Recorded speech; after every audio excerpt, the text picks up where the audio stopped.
Selamat pagi anak-anak. Semoga kamu semua dalam keadaan sehat. Pagi ini kita kembali ke materi mengenal negara-negara ASEAN dengan subpokok bahasan karakteristik negara-negara ASEAN. Nah, pagi ini kita masuk negara Myanmar.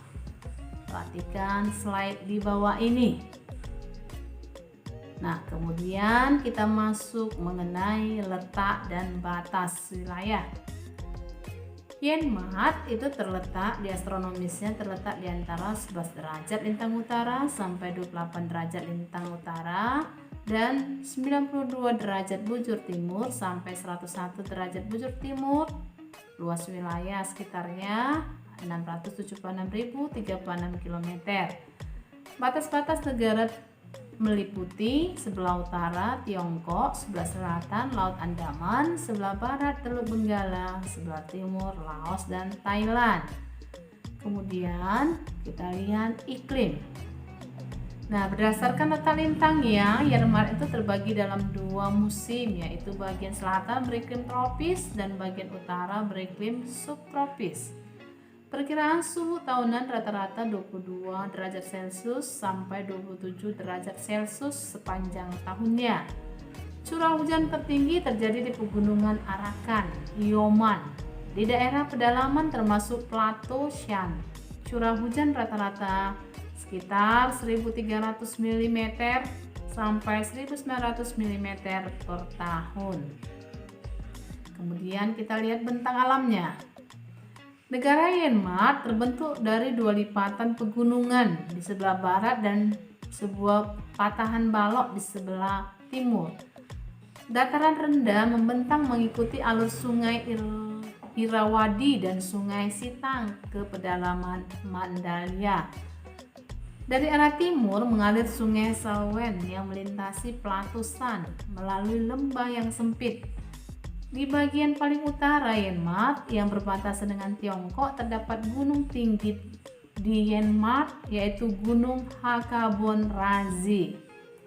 Selanjutnya kita lihat penduduk. Myanmar berpenduduk sekitar 52,1 juta jiwa. Data tahun 2015 dengan pertumbuhan penduduk minus 0,1% per tahun. Penduduk negara Myanmar terdiri dari berbagai macam suku bangsa seperti suku Burma 72%, suku San 9%, suku Karen 7%, suku Tiongkok 3% dan suku India 2%. Myanmar merupakan benteng Buddha karena agama utama yang dianut oleh sebagian besar penduduk Myanmar adalah agama Buddha, hampir 85%.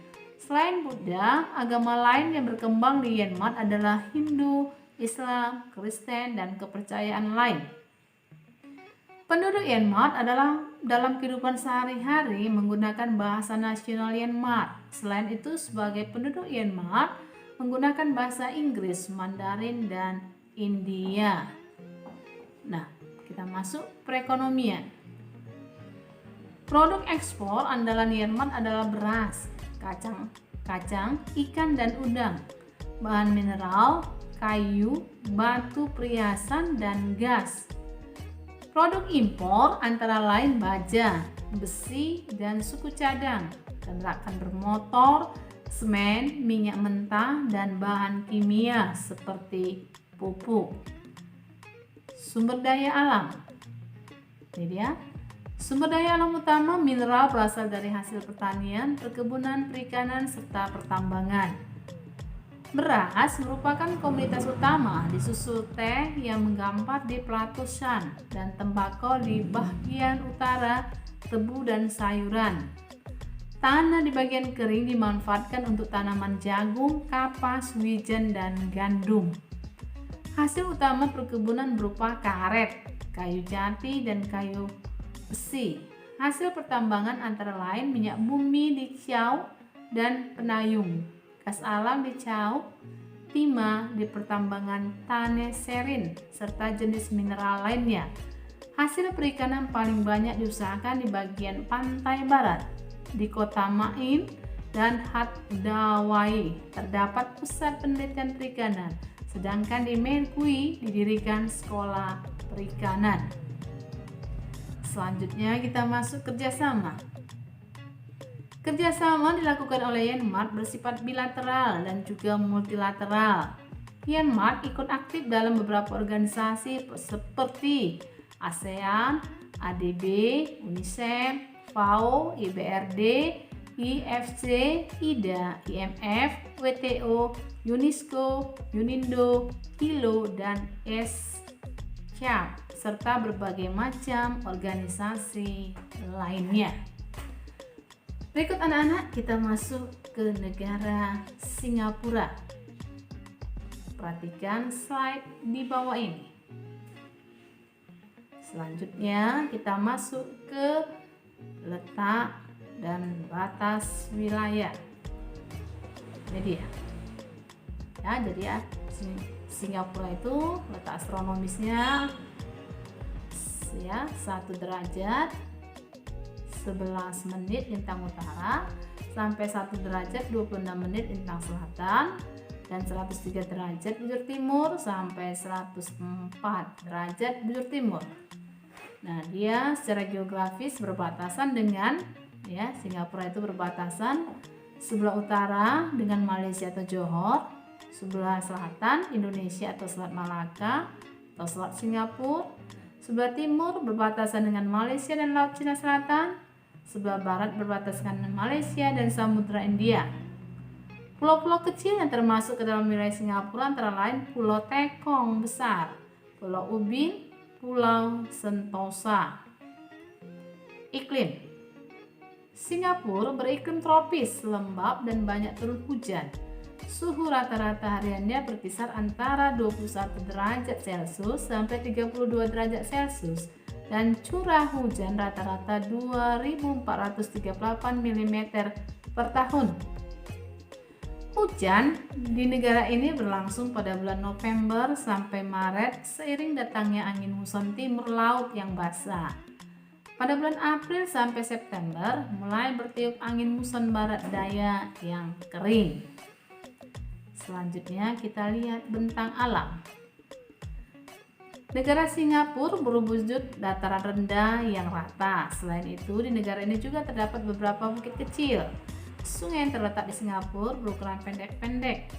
Adapun karakteristik yang dimiliki masing-masing wilayah yang dimiliki oleh negara Singapura antara lain daerah Bukit Tengah. Wilayah Singapura yang terdapat di bagian utara dan tengah berupa bukit-bukit dengan puncak yang berbentuk bulat.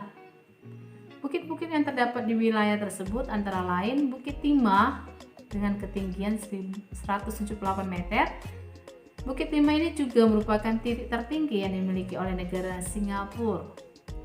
Bukit Gobang dengan ketinggian 133 meter, Bukit Pajang dengan ketinggian 154 meter, Bukit Mandai dengan ketinggian 129 meter. Daerah dataran timur berupa dataran rendah dan dataran rendah aluvial serta sebagian dan rawa-rawa. Daerah barat daya memiliki relief yang bergelombang. Wilayah ini terdiri dari lembah dan rawa. Di wilayah barat daya ini terdapat beberapa bukit yang rendah. Bukit-bukit tersebut antara lain Bukit Fiber, Bukit Pasir, Pasir Panjang, Bukit Sosok. Singapura bagian barat daya ini juga terdapat sungai-sungai kecil yang mengalir. Sungai tersebut antara lain Sungai Jurong, Sungai Kranji, Sungai Singapura, Sungai Chua Chua Kang, Sungai Padan. Selanjutnya anak-anak kita lihat penduduk. Nah, penduduk Singapura itu berjumlah hanya 5,5 juta.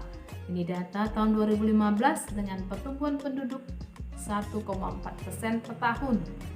Kepadatan penduduk mencapai 80.270 km persegi.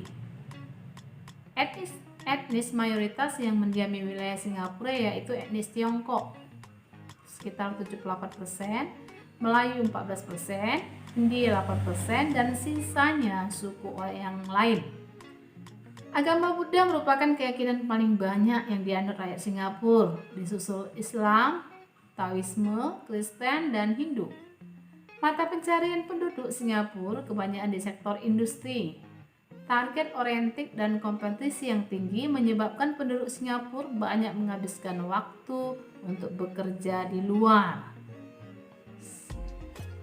Ini dia anak-anak perekonomiannya. Ya, mayoritas penduduk itu melakukan kegiatan dalam sektor industri. Industri yang dikembangkan meliputi elektronik, bahan kimia, keuangan dan perbankan, pariwisata dan perdagangan. Selanjutnya, sumber daya alam. Singapura mengembangkan negaranya pada sektor pariwisata dan perdagangan. Letak Singapura yang strategis di jalur persilangan lalu lintas atau transito dunia merupakan sumber devisa bagi negara. Selanjutnya kita lihat kerjasama. Nah, kerjasama lebih banyak pada sektor ekonomi. Pada forum internasional, Singapura banyak mengambil peran seperti di APEC, WTO, ADB, PBB, dan lainnya. Kerjasama perdagangan dengan Indonesia berupa disepakatinya kawasan teritorial Batam sebagai daerah yang terbuka bagi industri Singapura. Nah, materi kita anak-anak sampai di sini. Selamat belajar.